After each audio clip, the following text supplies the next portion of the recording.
नमस्कार, 20 मिनट 20 खबरों में आप सभी दर्शकों का स्वागत है। आपके साथ मैं हूं आसिफ। इस बुलेटिन में हम आपको प्रदेश से लेकर देश के अलग अलग हिस्सों की खबरें दिखाएंगे, साथ ही आपको यह भी बताएंगे कि दुनिया भर में क्या कुछ चल रहा है।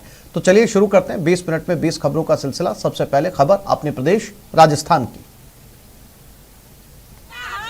पानी दो भाई पानी दो का नारा लगा रही ये महिलाएं अलवर के वार्ड नंबर 16 की रहने वाली हैं, जो मनु मार्ग स्थित जलदाय विभाग के बाहर जलदाय विभाग के खिलाफ नारेबाजी कर रही हैं। पानी के लिए प्रदर्शन करने वाली इन महिलाओं का कहना है कि पिछले कई महीनों से उनके वार्ड में ठीक से पानी की सप्लाई नहीं हो रही है।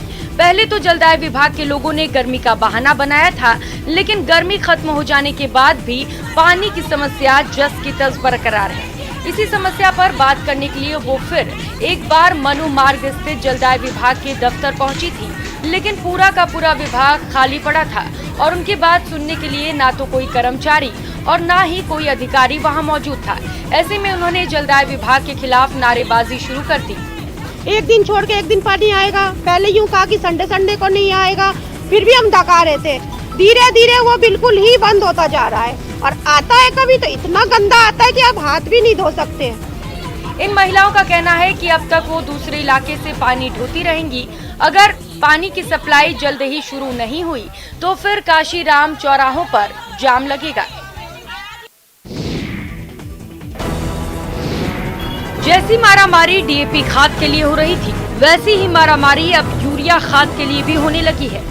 आप इन तस्वीरों में देख सकते हैं कि किस तरह ये किसान यूरिया खाद के लिए लंबी लाइन में लगे हुए हैं। बताया जा रहा है कि 5 घंटे तक इन किसानों को ऐसे ही लाइन में लगना पड़ा, तब जाकर उन्हें यूरिया की 2 बोरियां मिली। यूरिया के लिए लगी लाइनों की ये तस्वीरें टोंक से आई हैं।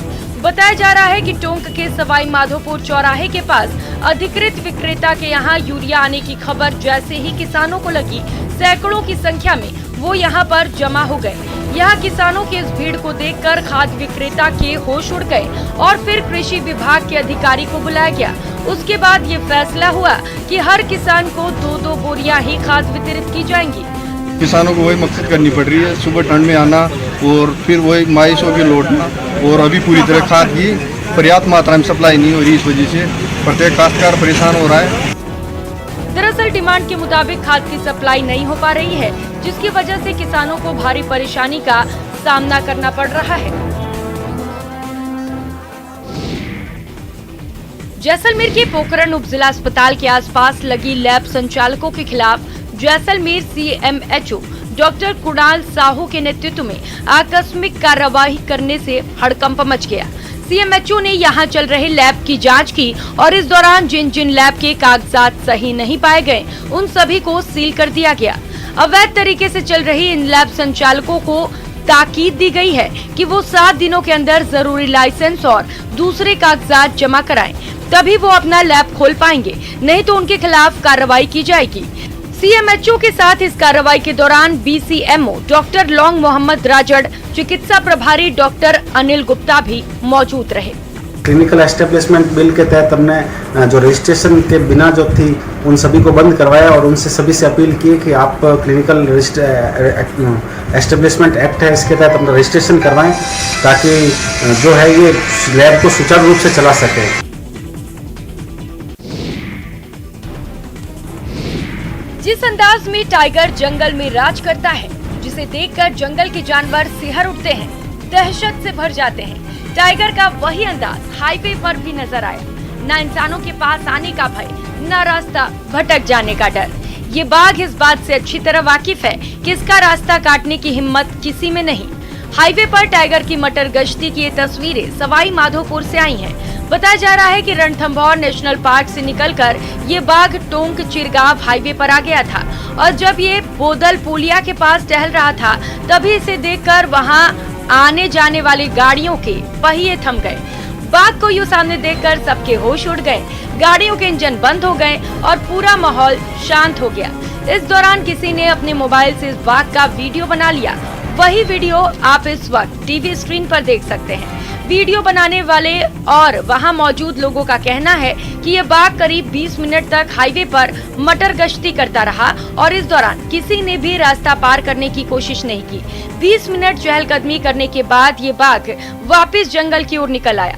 तब जाकर लोगों की सांस में सांस आई और वे अपनी मंजिल की ओर निकल सके। और अब देख लेते हैं कुछ अन्य राज्यों की महत्वपूर्ण खबरें। दिल्ली एनसीआर में बुधवार की सुबह वायु गुणवत्ता सूचकांक यानी AQI में थोड़ा सुधार नजर आ रहा है। मंगलवार को AQI जहां 400 से ज्यादा था, वहीं बुधवार की सुबह ये घटकर 382 पर आ गया है। वायु गुणवत्ता और मौसम पूर्वानुमान और अनुसंधान प्रणाली सफर के मुताबिक पराली जलने से होने वाले प्रदूषण में लगातार गिरावट दर्ज की जा रही है, जिसके चलते AQI में PM 2.5 के स्तर पर कमी दर्ज की गई है। हालांकि दिल्ली एनसीआर की हवा अब भी बहुत खराब की श्रेणी में बनी हुई है। जो लोग सुबह सुबह घूमने निकल रहे हैं, उन्हें अच्छी खासी परेशानियों का सामना करना पड़ रहा है। दिवाली से पहले इतना नहीं था। दिवाली के बाद जो दिल्ली के अंदर क्या पूरे देश में ही पटाखेबाजी, आतिशबाजी जो हुई है, सरकार के मना करने के बावजूद भी बहुत ज़्यादा पोल्यूशन का सामना करना पड़ रहा है। हवा की गुणवत्ता में धीरे धीरे सुधार हो रहा है, तो उधर दिल्ली सरकार ने यमुना नदी से झाग हटाने का काम भी शुरू कर दिया है। इसके लिए 15 नावों को काम पर लगाया गया है।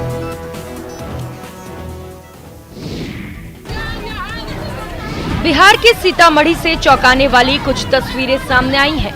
वहां पुलिस हिरासत में एक शख्स की मौत का आरोप लगाकर उसके परिवार वालों ने जमकर हंगामा किया। बताया गया कि 2 दिन पहले उस आदमी को पुलिस ने शराब के साथ गिरफ्तार किया था और पुलिस की हिरासत में ही उसकी मौत हो गई।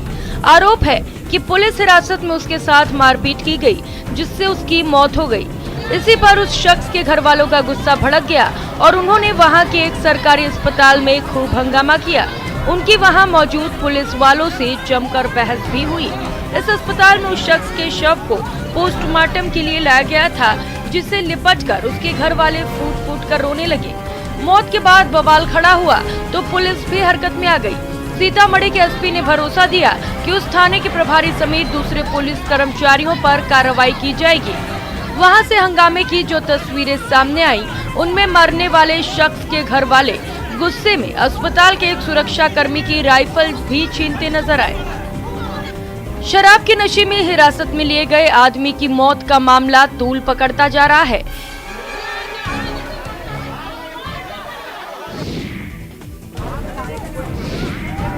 मध्य प्रदेश के गुना से एक हैरान करने वाला वीडियो सामने आया। वहां नशे में चूर एक बदमाश ने पुलिस वाले से जमकर धक्का मुक्की की। बताया गया कि ये वीडियो 3 नवंबर की रात का था, जिसके बाद आरोपी को जमानत भी मिल गई। हालांकि अब इस घटना का वीडियो सामने आया है और ये वीडियो वायरल हो रहा है। इस वीडियो में दिखा कि नशे में धुत बदमाश सड़क पर खड़े होकर किसी से गाली गलौज कर रहा था, जिसकी खबर पुलिस को दी गई और फिर वहां कुछ पुलिस वाले पहुंचे। जब वो इसे अपने साथ ले जाने की कोशिश करने लगे तो उसने एक पुलिस वाले का कॉलर पकड़ लिया। जवानों के साथ हुई बदसलूकी का वीडियो सामने आने के बाद पुलिस ने एक्शन ले लिया। बताया गया कि हंगामा करने वाले शख्स पर पहले से भी कई मामले दर्ज हैं। 3 नवंबर की रात को भी वो बीच सड़क पर किसी को धमका रहा था, जिसके बाद उसकी पुलिस वालों से भी हाथापाई हुई। पुलिस वालों से बदसलूकी के आरोप में उसे गिरफ्तार किया था और फिर 7 नवंबर को जमानत मिल गई थी। हालांकि तब तक उसका ये वीडियो वायरल नहीं हुआ था, जिसमें वो पुलिस वाले का कॉलर पकड़ता दिखाई दिया। मध्य प्रदेश के इंदौर से एक हैरान करने वाला वीडियो सामने आया है। वहां एक आदमी ने पेट्रोल छिड़ककर एक कार में आग लगा दी। बताया गया कि आरोपी और कार मालिक के बीच दिवाली की रात पटाखे चलाने को लेकर झगड़ा हुआ था, जिसके बाद गुस्से में इस आरोपी ने उसकी कार को आग लगा दी। वहां से सामने आई वीडियो में ये आरोपी अपना चेहरा ढके दबे पांव कार की तरफ बढ़ता दिखा। इस दौरान उसके हाथ में पेट्रोल से भरी एक बोतल भी थी। फिर उसने बेखौफ होकर बोतल खोली और कार के ऊपर पेट्रोल छिड़का। इसके बाद उसने अपनी जेब से माचिस निकाली और कार को आग के हवाले कर दिया। कार में आग लगाने के बाद वो लोगों की नजर में आए बिना वहां से फरार हो गया, लेकिन वहां लगे सीसीटीवी कैमरों ने उसकी पोल खोल दी। उसने आके रात में पेट्रोल डाल के उसमें गाड़ी में आग लगा दी। इसके बाद पुलिस ने कार में आग लगाने वाले आरोपी को गिरफ्तार कर लिया।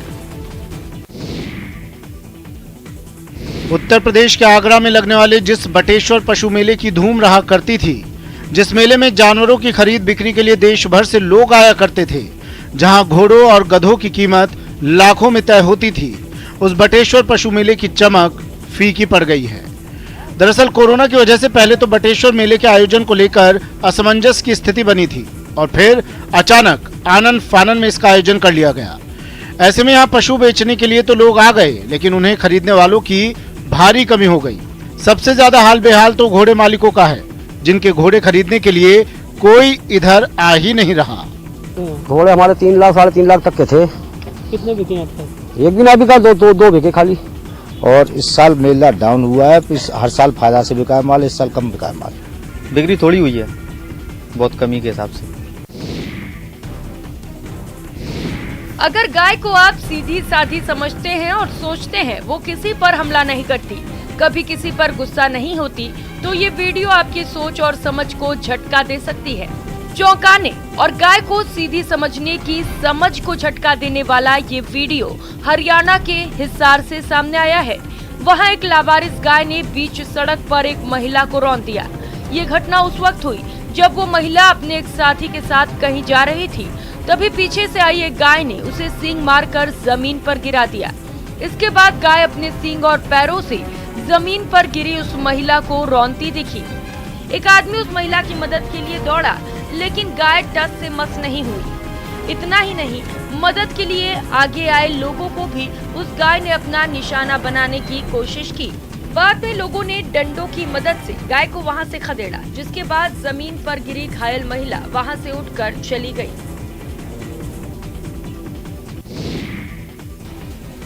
तमिलनाडु की राजधानी चेन्नई से रोंगटे खड़े कर देने वाला एक वीडियो सामने आया है। वहां बस के नीचे आने से एक मोटरसाइकिल सवार दंपति बाल बाल बच गया। बताया गया कि संतुलन बिगड़ने की वजह से ऐसा हुआ। इस हादसे की जो सीसीटीवी फुटेज सामने आई है, उसमें भी साफ दिखा कि पति पत्नी मोटरसाइकिल पर सवार कहीं जा रहे थे, तभी उनके बगल से एक सरकारी बस गुजरी। इस बीच मोटरसाइकिल चला रहे शख्स का संतुलन बिगड़ा और उसका पैर जैसे ही बारिश के पानी से भरे गड्ढे में गया, मोटरसाइकिल पर पीछे बैठी उसकी पत्नी बस की तरफ गिरने लगी। इससे पहले कि कोई कुछ समझ पाता, वो महिला बस के पिछले टायर से टकराकर सड़क पर जा गिरी। वो तो गनीमत रही कि ड्राइवर ने बस रोक दी और सड़क से गुजर रहे लोगों ने मोटरसाइकिल सवार दंपति को संभाल लिया, नहीं तो उन दोनों की जान भी जा सकती थी। सड़क पर चलते समय जरा सी चूक जान पर भारी पड़ सकती है। ये घटना यही सबक देती है। हालांकि नगर निगम का लापरवाह रवैया भी इस मामले में सामने आया है। अगर सड़क पर गड्ढा ना होता तो इस तरह की घटना को रोका जा सकता था। टेबल पर रखे 1-2 नहीं, पूरे 50 स्मार्टफोन वो फोन हैं जो या तो चोरी हो गए थे या कहीं गुम हो गए थे। अच्छी खबर यह है कि पुलिस ने इन सभी फोन को बरामद कर लिया है। स्मार्टफोन की तस्वीरें जम्मू कश्मीर के पुंछ से आई हैं, जहां साइबर सेल ने एक खास ऑपरेशन चलाकर इन्हें बरामद किया है। बताया जा रहा है कि पिछले कुछ वक्त से पुंछ पुलिस के पास मोबाइल फोन लापता होने की ढेरों शिकायतें आ रही थी। उन्हीं शिकायतों पर कार्रवाई करते हुए डीएसपी ऑपरेशन मुनीश शर्मा के नेतृत्व में साइबर सेल पुलिस टीम का गठन कर चोरी हुए मोबाइल फोन की लोकेशन ट्रेस करना शुरू किया और फिर कुछ महीनों की जांच के बाद अलग अलग स्थानों से 50 मोबाइल फोनों को ट्रेस कर बरामद कर लिया। खास बात यह है कि पुलिस ने इन सभी फोन को उनके मालिकों को सौंप दिया। आपको ये भी बता दें कि पिछले 1 साल में पुंछ पुलिस ने 130 हैंडसेट मोबाइल फोन बरामद कर मालिकों को लौटाए हैं। पुंछ पुलिस ने आम जनता से अपने मोबाइल फोन की देखभाल करने की भी अपील की है और कहा है कि मोबाइल फोन में हमेशा व्यक्तिगत डेटा होता है। ऐसे में मोबाइल फोन चोरी होने पर इसके दुरुपयोग की पूरी आशंका रहती है, इसलिए अपने मोबाइल फोन का ध्यान रखें और चोरी होने या खो जाने पर नजदीकी पुलिस स्टेशन में रिपोर्ट दर्ज करवाएं। गुजरात के वडोदरा के ग्रामीण इलाकों में स्वास्थ्य सुविधाओं को बेहतर बनाने के लिए ये हेल्थ कियोस्क यानी हेल्थ एटीएम लगाया गया है। इस हेल्थ एटीएम के जरिए लोग body mass index, blood pressure, metabolic age, body fat, hydration, pulse rate, height, muscle mass, शरीर का तापमान, शरीर में ऑक्सीजन की मात्रा, वजन समेत 31 तरह के टेस्ट करवा सकेंगे। इतना ही नहीं, हेल्थ एटीएम के जरिए rapid test, urine test, dengue, malaria, typhoid, HIV, glucose, haemoglobin, lipid profile जैसी जांचें भी बड़ी ही सरलता से करवा सकेंगे। और फिर मेरी डॉक्टर से सामने स्क्रीन पे डॉक्टर से भी बात कराई उन्होंने, और डॉक्टर आए और उन्होंने मुझे पूछा क्या हो रहा है, और वो सब ऑलरेडी ये सब चीज़ें इन्होंने पूछ के उसमें भी डाली थी मशीन में। डिजिटल डॉक्टर ये एक community based digital health kiosk है, जिसे हम एक हेल्थ एटीएम भी कह सकते हैं। ये हेल्थ एटीएम है वो गांव में इस तरह से काम करेगा कि जिसमें गांव में वो किसी कॉमन प्लेस पे यानी सब सेंटर है या पंचायत के पास रखने वाले हैं। और जैसे अभी हमने यहाँ पे रखा है, इसमें जो स्क्रीन लगी हुई है वो एंड्रॉयड बेस्ड स्क्रीन है और उसमें एंड्रॉयड बेस्ड एप्लीकेशन है। जैसे अपने स्मार्टफोन वर्क करता है सेम वो टच स्क्रीन से काम करता है। उत्तराखंड के नैनीताल में आयोजित फूड फेस्टिवल में पर्यटकों ने पहाड़ी खान पान का जमकर लुत्फ उठाया। फूड फेस्टिवल के दौरान पहाड़ी व्यंजनों को परोसा गया, जिसमें मुडवे की रोटी, पहाड़ी रायता, भांग की चटनी, चुड़कानी भात, गहत दाल लोगों को खूब भाया। बिच्छू घास यानी सिंसौड़ के पकोड़ों के जायजे ने इस फूड फेस्टिवल में जान डाल दी, तो मुंडवे का बर्गर भी पर्यटकों को खूब भा गया। गठेरी की सब्जी और आलू के गुटके और पहाड़ी रायते का स्वाद पर्यटकों ने लिया और जमकर पहाड़ी खाने की तारीफ भी की।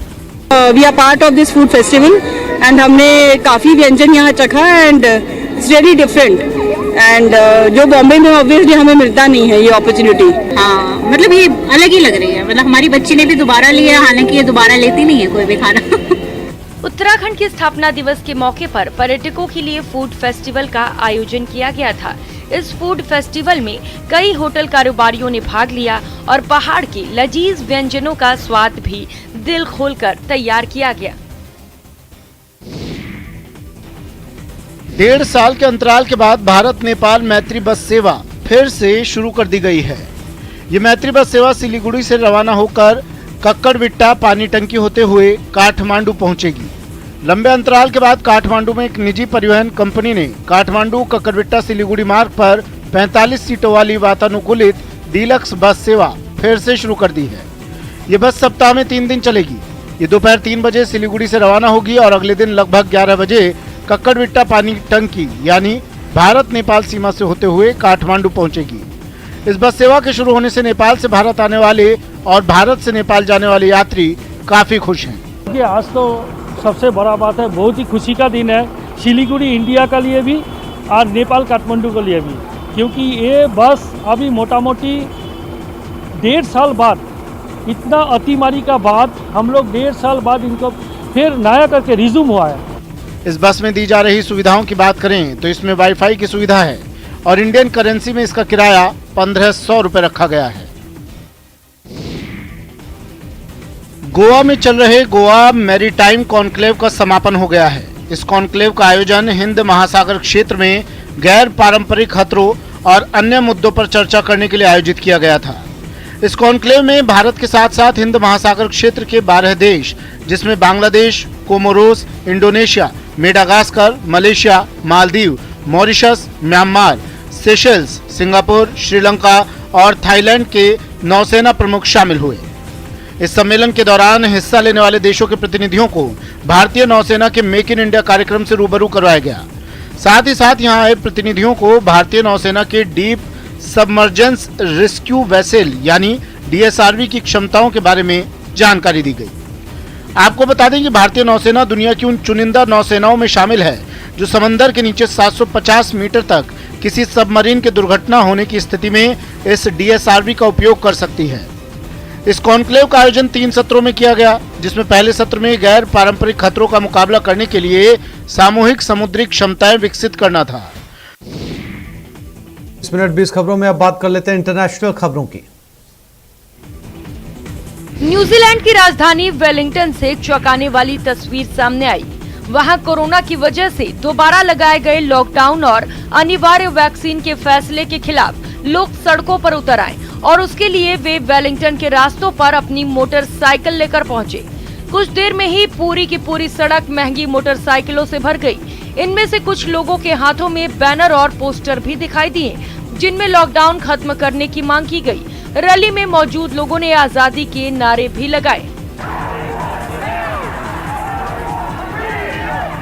वहां कुछ लोग न्यूजीलैंड का झंडा लेकर सरकार के अनिवार्य वैक्सीन के फैसले का विरोध जताते दिखे। इन प्रदर्शनकारियों ने शहर की तमाम सड़कों को घेर लिया और आने जाने वाले तकरीबन सभी रास्ते बंद कर दिए।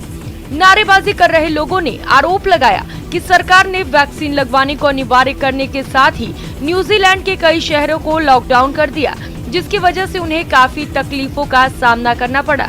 दरअसल बात यह है कि न्यूजीलैंड में ऑकलैंड के साथ ही कई शहर कोरोना के डेल्टा वेरिएंट के फैलने के बाद से बंद कर दिए गए हैं।